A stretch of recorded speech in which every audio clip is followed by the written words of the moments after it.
Dr. K, what do you struggle with? You were AOE healing tons of people, but you were so busy helping others that you never took the time to explain what you struggle with in a video. What do you struggle with? Oh, chat. Okay. Let's try to understand something, okay? The truth is I don't struggle much. And the reason I don't struggle much is because I figured out how I work. So this person is saying, like, I spend so much time thinking about other people, like, why don't I share because I figured out what works for me, right? So I struggled a lot before, and I'll give you guys just an example. So like before I understood that I was a Vata, and I started crafting my life around being a Vata, before that, I used to struggle a ton, okay? So like, just to remind people, Vatas are people whose minds are like the wind. So I get distracted easily, I get bored easily, I get excited easily.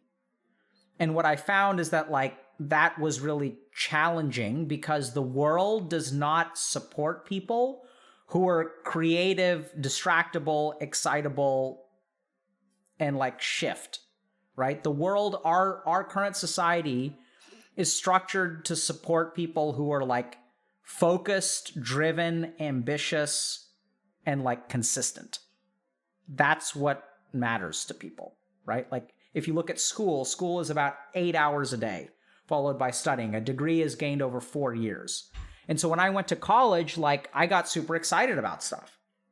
So in my first year of college, I ran for student government. I joined a bunch of clubs. I joined a frat. I took Spanish and Japanese as language. I took a philosophy class. I took a chemistry class, failed most of those classes. And so like I was so excitable and distractible that I kind of wanted to do everything. It was cool. And it sucked. I failed at all of it. And so then what started to happen is like as I started to fail at things, I got like more stressed out, and it was really easy for me to drop stuff too. So on the one hand, I'm excited by Japanese class, and on the other hand, like I'm doing bad in Spanish class. So let me just quit Spanish and do Japanese. So I was like, it was really easy for me to be a quitter. And college was this kind of environment where like, it doesn't reward people for being quitters, duh. Okay?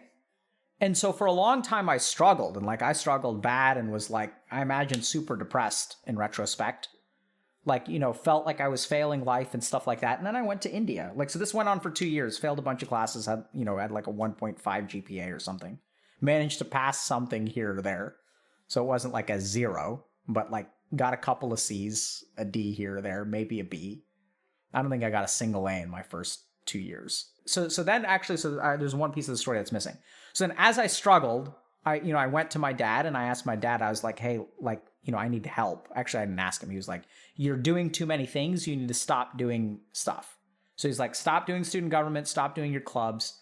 So I did all that. And I was like, okay, I'm doing too many extracurriculars. I just need to focus. He was like, just focus on your studies. And I was like, okay, Dad.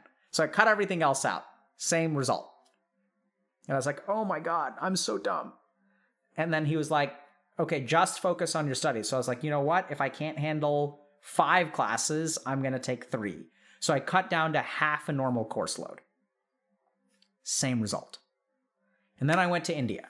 And I was like, this doesn't make any sense. I was trying to do too much. So if you're trying to do too much, the solution is do less, right? So I went to India, and one of my teachers was like, that's a terrible idea. Oh my God, you're destined for failure if you just do one thing. You're going to get bored. And I was like, wait, what? And so what my friend or teacher, what they told me was that like, you're a Vata. And so what that means for your temperament is that like, you're going to get bored easily. So like you need to have 3 or 4 different things that you do where you can switch from one to the next. So like when you get bored, the next thing's ready for you. But the cool thing is by the time you get to thing number 3 and you get bored of that, you can get excited about thing number 1 again. And thing number 1 will be fun. And I was like, oh, fascinating. So what I did is like structure a life where, like I understand my temperament. And once I understand my temperament, I can structure the life to be aligned with my temperament. And so now I sort of don't struggle much. Do I make mistakes? Yes. Is my life hard in some ways? Yes. Do I deal with what on paper seems stressful? Like, absolutely. But I think the key thing about like not struggling is like understanding like what's your temperament. So as a Vata, like the key weaknesses of Vata that will cause you to struggle is that first of all, you exist in a Pitta society. So what that means is that like people are going to be more ambitious than you, that people are going to be more dedicated than you. But what you bring to the table is like creativity, excitement, spontaneity, and like being dynamic.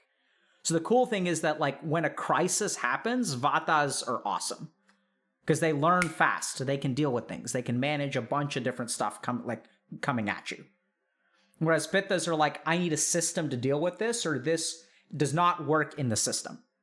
And we can kind of see this, right? Like they're going to be like, this may be a random example, but you know, so when like the Me Too movement was happening in universities, they were like really slow to respond. Right? Because they had their system. And like the Me Too movement like didn't jive with their system. And so they couldn't deal with it. So if you look at institutions, like when allegations of sexual problems started coming out, the Pitta-oriented institutions were like, we can't deal with this, so we're going to pretend it's not there. Meanwhile, you look at Twitter, where Twitter is super Vata. So Twitter like could handle the Me Too movement like that. Right? Like Twitter is adaptable, it's dynamic, it has a short attention span. And so when something like the Me Too movement arises, Twitter can respond to it very quickly. So it's not that being ambitious and disciplined is better. It's that most of our structures are designed to be that way. And furthermore, that makes certain weaknesses in those structures. And if you look at the companies and institutions that responded to the Me Too movement better, they're the ones who had dynamic leaders who were a little bit more Vata. And they're like, okay, we have to throw our current playbook out the window and let's figure out how to deal with this crisis now. And I've seen this in startup consulting too, where like, if you've got like, you know, people who are too Pitta will like not be able to deal with a dynamic environment and they'll start to fall apart. And then for people who are Kapha, you know, Kaphas tend to be like slow and methodical. So if you're a Kapha, like in a Pitta environment, what you'll sort of find is that other people are like lobbying for promotions and they're gunning, right? Like they're ambitious. And you're like, oh crap, like maybe I should be more ambitious. It's not like you're all over the place and you're scattered. You're just kind of like, you know, you're kind of chilling. Like you like your job, you're dedicated at your job, you care about your job, but other people are like fiery. They're like, I want to get promoted. I want to do this. I want to do this. I want to do this. And Kaphas are sort of like, I'm actually okay doing this. And should you advocate for a promotion? Like, absolutely, right? You have to learn how to be a little bit more Pitta. But what's the other advantage is like if you're a Kapha, like in a Pitta, if you have a company full of Pittas, everyone's going to fight, right? Everyone's going to be lobbying at the promotion and be like resentful towards each other and crap like that. Whereas like Kaphas will be like a stabilizing influence. So I think the key thing, the reason I don't struggle is because like I've sort of figured out like how I work. And that's why I try to explain, like, you know, my whole ethos is like bros or women, whatever, everything in between. Homies, let me explain something to you. If y'all understand how motivation works, it will transform your life.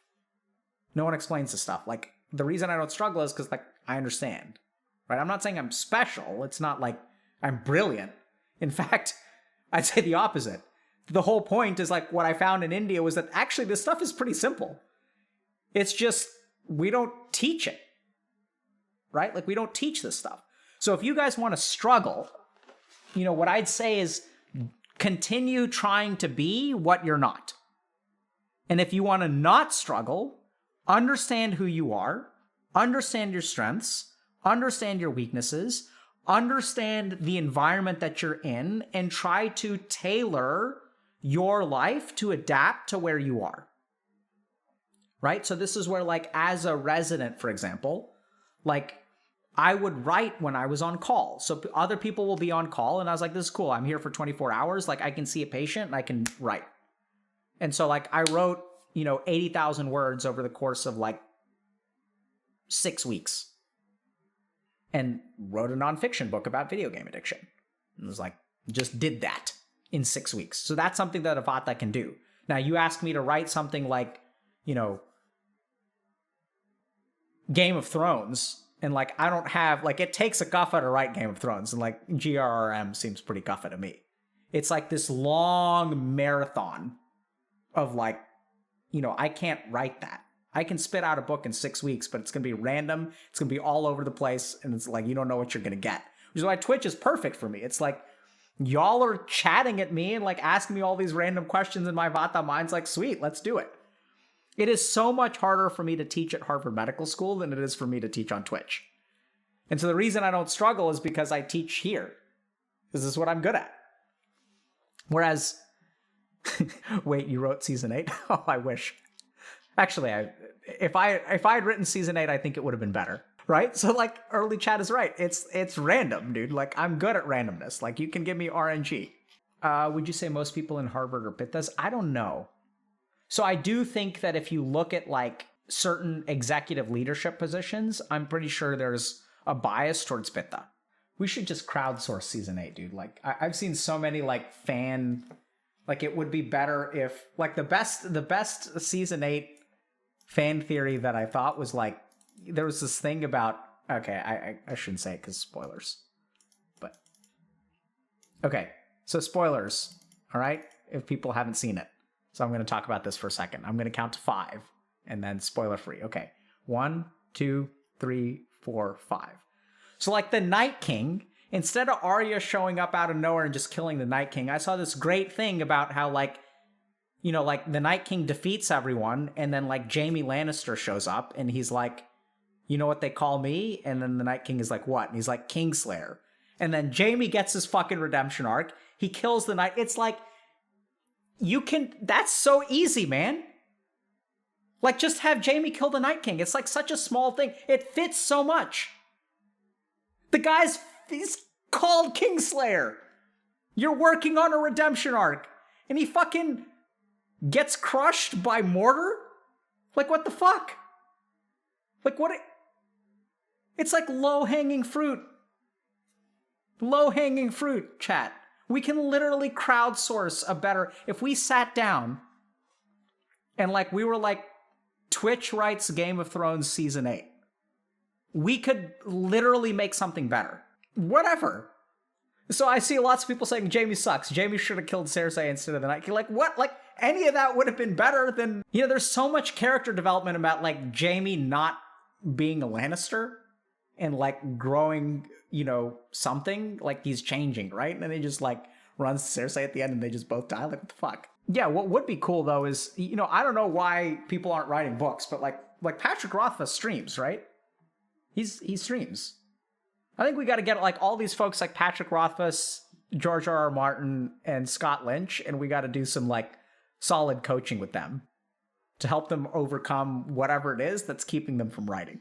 Right? Like let's start a group for writers who have books that we want to read and use our power for good instead of helping y'all fuckers put your lives together. Like, who the fuck cares about that?